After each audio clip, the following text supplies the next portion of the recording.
Found it intriguing. I didn't know anything about this. I'm from Rhode Island. I live in Newport, Rhode Island right now. And I've been photographing and writing about tall ships for 30 years. I first got involved, as some of you had, when the tall ships came to Newport, New York, and Boston in the bicentennial. I was a commentator on Channel 5 in 2000 with Natalie Jacobson. I was her pitch man, I guess as it was. I really don't want to discuss the politics, though. I mean, the situation is undetermined right now. Everybody's feuding. Negotiations have broken off. We know that the ships are coming. That's all we know. And they're going to be docked around the city. They will not be at Black Falcon Pier this time because a cruise ship is going to be there during these dates. But they're going to be at Van Pier, they're going to be at Rose Wharf, and some of them are going to be at the Constitution. And it's going to be July 8th to 12th.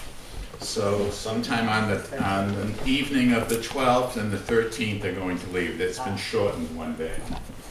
This was a shot that was 1986 in New York when they came, before they came to Boston, because this vessel here is the Shabab Oman, the Muslim tall ship.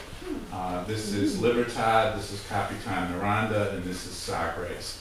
But it's just to give you a kind of mood for the shots. This is the way they traditionally have appeared in Boston at the Black Falcon Pier, the Eagle and the Cruising Stern. This is the Eagle and the Cruising Stern. They'll both be here this time, plus about 8 other Class A vessels. It won't be as big. They're expecting 45 to 50 vessels with the Eagle and the Cruising Stern and some others that are on your list that we'll see.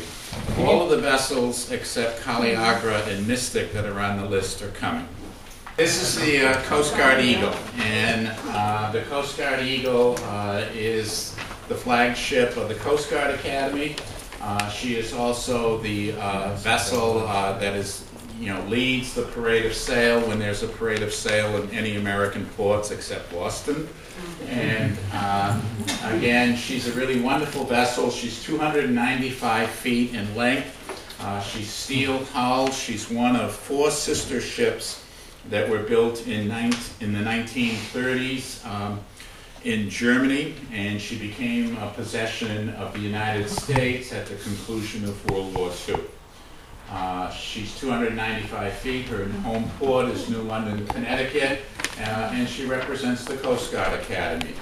Every commissioned officer coming out of the Coast Guard Academy serves at least up to 6 months in terms of cruising in her sail training program.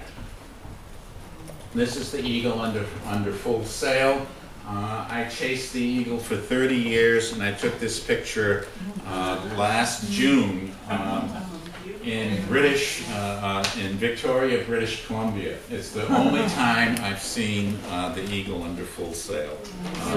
The right way. I mean, she's been under sail sometimes coming into Boston the wrong way, with going into the wind with her engine running. But she really is quite nice. But again, she was one of, and we'll see 2 of her sister ships, Mercia and Sagres II, in a few minutes. These 3 were built as sailing school ships in Hitler's Germany. Hitler actually commissioned the Eagle when she was launched in 1936. And here she is, again, still up in British Columbia. She's really a nice vessel when she has all of her sails set. Again, she's the Goodwill Ambassador for America at tall ships events around the world. She's often called on missions to represent the United States in foreign trade councils and tall ships events in Amsterdam, St. Petersburg. She accompanied President Clinton on one of his visits to St. Petersburg. She often shows up at the Olympic Games if they're in a foreign country. And again, she trains the officers for the U.S. Coast Guard Academy. And this is the Eagle with her stern and, of course, the flag. The Cruising Stern has been to Boston several times in 76, 92, 2000. She's the 2nd largest tall ship in the world. She, too, was built in Germany in the 20s. She was built in 1926. In Germany as a 4-masted bark A four-masted bark. The first three masts have square sails. She's 376 feet in length. She was built as a cargo vessel and one of the last sailing cargo vessels in the world before World War II. She participated in what they called the Great Grain Races from Australia to Northern Europe. And in 1937-38 was the last time that there were sailing cargo ships leaving Australia with their holds full of wheat to bring to Northern Europe. At that time, she was known as the Padua of the Flying Pea Line, and now she home ports in Kaliningrad, Russia. Kaliningrad is the little Russian port between Latvia and Poland on the eastern coast of the Baltic Sea. It's called Kaliningrad in the Russian terminology, but it was a Hanseatic German city. And my $64,000 question for a free postcard is, does anybody know the most famous citizen that came out of the German city called Königsberg?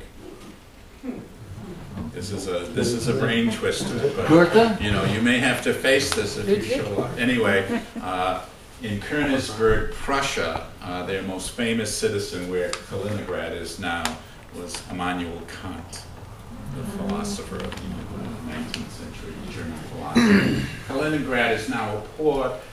It's sort of a free port on the Baltic, and a controversial place because it has been basically the armpit of Russia for all of their fleets, their fishing fleets, their naval fleets, their sailing fleets. It's infested with AIDS victims, and it's a very, very dangerous, bad place, but that's where they've put Krusenstern. Krusenstern was named for Johann Adam Krusenstern, who was the first Russian sea captain to circumnavigate the globe in a sailing vessel. In 2005, to commemorate his voyage in 1805, Krusenstern was restored, sailed around the world completely, and as they came back into the Baltic, this was in Copenhagen where I took this shot, they saluted the city of Copenhagen, completing their complete circle around the globe with the cadets on the yards. Again, Krusenstern is really a grand old lady. Again, 376 feet in length. She travels with a crew, young people from the ages of 17 to 22, about 175 of them. They're undergoing sea training to become officers, crew members, and staff for the great Russian fishing fleet. Krusenstern is actually operated by the Department of Fisheries in Russia, and as you know, the Russians have a massive sort of fishing fleet in the Arctic, in the Atlantic, and in the Pacific, and these youngsters train in the academy to fill out the crews and officer staff of those sailing ships.